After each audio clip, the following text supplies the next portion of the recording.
আর একজন লোকের ঈমান যত বেশি মজবুত, পরীক্ষাটাও তত বেশি কঠিন। তাকওয়া যত বেশি থাকে, আল্লাহ তত কঠিন পরীক্ষা দেবেন। আপনি কোথাও এমবিবিএস নিয়ে পড়াশোনা করছেন কারণ বেশি নম্বর পেয়েছিলেন এইচএসসিতে, সেজন্য এখানেও পরীক্ষা কঠিন। এমবিবিএস পাশ করাটাও বেশ কঠিন। তাহলে এখানেও নবী রাসূলগণের তাকওয়ার সাথে সাধারণ মানুষের তাকওয়ার কোনো তুলনায় হয় না। যেহেতু তারা ছিলেন নবী এবং রাসূল, তাই তাদেরকেও পরীক্ষা করা হয়েছে। কোনো নবী রাসূলকে এই পরীক্ষা না নিয়ে ছেড়ে দেওয়া হয়নি। তাদের তাকওয়া লেভেল অনেক উপরে। নবী রাসূলকে অনেক বেশিবার পরীক্ষা করা হয়েছে সাধারণ মানুষের চেয়ে। আপনার বাচ্চা অনেক বেশি, অনেক কঠিন। তাহলে আপনার তাকওয়া যদি বেশি হয়, আল্লাহ আপনাকে পরীক্ষা করবেন। সত্যিকারের মুমিন কোনো বিপর্যয়ের মধ্যে পড়লে বলে, সুবহানাল্লাহ, সকল প্রশংসা আল্লাহর, আলহামদুলিল্লাহ। সে ধরে নেয় এটা একটা পরীক্ষা। কোনো বিপর্যয় আসলে সেটা হয় একটা পরীক্ষা অথবা একটা শাস্তি। নবীগণের তাকওয়া অনেক বেশি, তাদের জন্য এটা শাস্তি না, এটা পরীক্ষা। আর তারা পাশ করেছেন।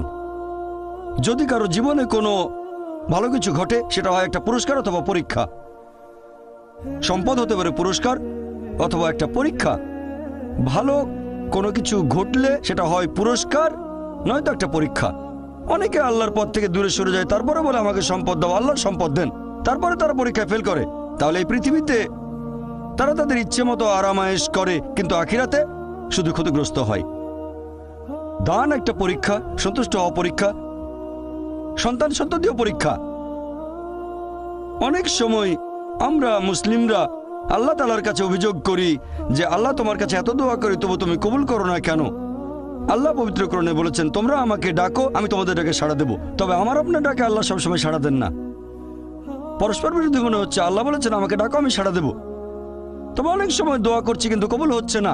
আল্লাহ পবিত্র কোরআনে বলেছেন সূরা বাকারা অধ্যায় নম্বর 2 আয়াত 216, তোমরা যা পছন্দ করো সেটা হয়তো তোমাদের জন্য ভালো না, আর যেটা পছন্দ করো না সেটা হয়তো ভালো।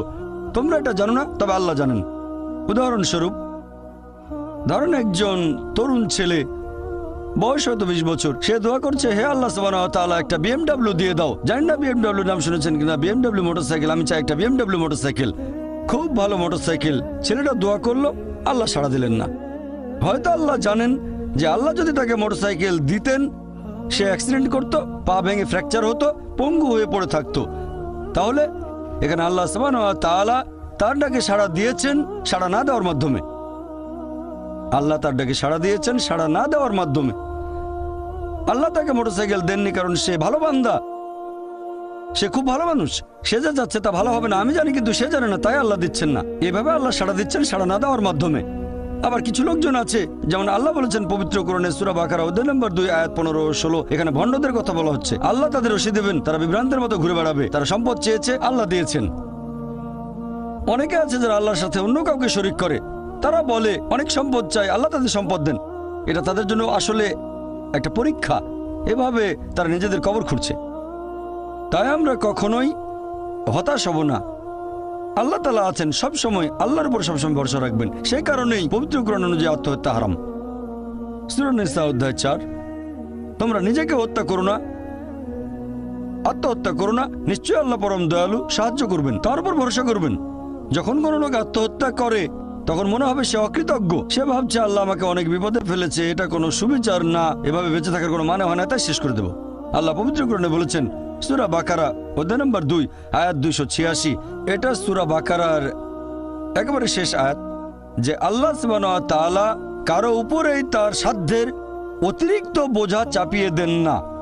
আল্লাহ কারো উপরে এমন কোনো বোঝা চাপিয়ে দেন না যেটা তার সাধ্যের অতিরিক্ত। এটা আয়াতের প্রথম অংশ। এই আয়াতটাতে আরো বলা হয়েছে আমরা এই দোয়া করব, ইয়া আল্লাহ সুবহানাহু ওয়া তাআলা আমাদের উপর সাধ্যের অতিরিক্ত বোঝা চাপিয়ে দিও না। আয়াতের প্রথম অংশে আল্লাহ কথা দিয়েছেন যে আমাদের উপর তিনি সাধ্যের অতিরিক্ত বোঝা চাপাবেন না। তাহলে আমরা কেন দোয়া করব যে হে আল্লাহ আমাদের সাধ্যের অতিরিক্ত বোঝা চাপিয়ে দিও না? এর কারণ হচ্ছে আমরা নিজেদের কবর খুঁড়ি, আমরা নিজেদের উপর সাধ্যের অতিরিক্ত বোঝা চাপিয়ে দিই, সমস্যা বাধা আমরাই বলছি অনেক সম্পদ দাও, আল্লাহ দিচ্ছেন। তাই আমরা আল্লাহর কাছে দোয়া করছি আল্লাহ যেন নিজেদের কারণে নিজেদের উপর সাধ্যের অতিরিক্ত বোঝা না চাপিয়ে দেন। আমরা সবসময় আল্লাহ তাআলার উপর ভরসা করব, একমাত্র তার ইবাদত করব। তিনি আমাদের স্রষ্টা, আমাদের অস্তিত্বের পেছনের উদ্দেশ্য হচ্ছে আল্লাহ সুবহানাহু ওয়া তাআলার ইবাদত করা, অন্য কারো নয়। পৃথিবীর জীবন পরকালের জন্য পরীক্ষা। আল্লাহর আদেশ মেনে চলেন আর সন্তুষ্ট থাকেন। যেরকম পরীক্ষায় সামনে পড়ুক, সত্যিকারের মুসলিম সবসময় বলবে আল্লাহকে ধন্যবাদ। সাধারণত আমরা অভিযোগ করি আমাদের এটা নেই, আমাদের ওটা নেই। জীবনের জন্য সবচেয়ে গুরুত্বপূর্ণ জিনিস কি? কেউ বলবে খাবার, কেউ বলবে পানি, সবচেয়ে গুরুত্বপূর্ণ বাতাস। কয়েক মিনিটের জন্য নিঃশ্বাস বন্ধ করেন, মারা যাবেন। আমাদের মধ্যে কেউ কি আল্লাহ সুবহানাহু ওয়া তাআলাকে এর জন্য ধন্যবাদ জানিয়েছেন যে বাতাস দিয়েছো সেজন্য অনেক ধন্যবাদ? আমাদের মধ্যে কতজন এটা করেছে? আমরা কি এটা বুঝতে পারছি? ফ্রি বাতাস তো ফ্রি পাচ্ছি আর কি। আমরা শ্রদ্ধা করবো আল্লাহ তাআলার নিদর্শনগুলোকে, শ্রদ্ধা করবো আল্লাহর নিয়ামতগুলোকে।